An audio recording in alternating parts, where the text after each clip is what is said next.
I'm sitting in Chad's seat. We all kind of have patterns and habits of when we come together as a church where we sit, and we kind of joke about that sometimes. Steve and Elizabeth usually sit right behind them. I always sit right here, right in this seat. You probably have those sort of comfort spots that you sit in and are comfortable sitting in. If you're newer to the church, maybe you're still trying to figure out, I don't want to sit in somebody's seat. It's kind of silly, isn't it? Yet we miss those things. We miss assembling together. The building today, I've set the heat on hold. The thermostats are turned down because we're not using the building, and it's set at 55, which is perfect for preaching.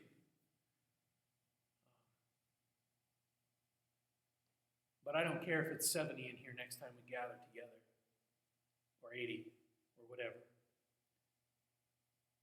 I don't care if somebody sits in my seat. I just long to see you. We long to be together, to worship together again, to be mutually encouraged, as Paul tells the Romans there in Romans 1. We long to be together. I hope that you're doing our daily Bible reading. The goal in that is that we would all be reading the same thing every day and praying for the same group of people every day. And so I ask that you do that. I ask that you pray and read together. Today is 1 John chapter 4. It's Thursday, so chapter 4 of 1 John.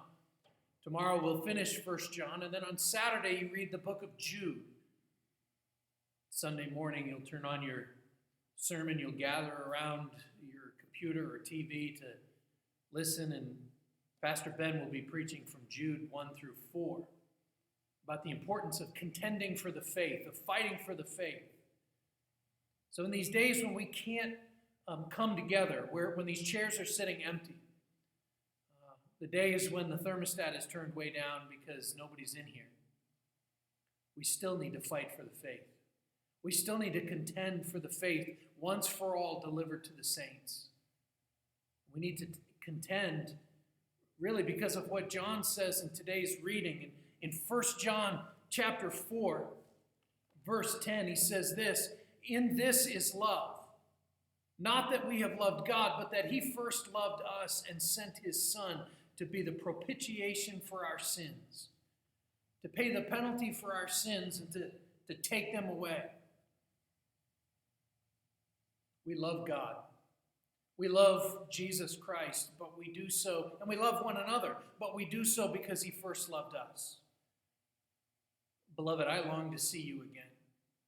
I long to sit in this chair right here, getting ready to go up and preach, to sing some songs together. I don't know if we will come together on Easter or not.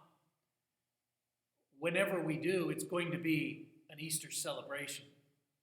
It's going to be a great time of getting back together. I'm already thinking about what we could do.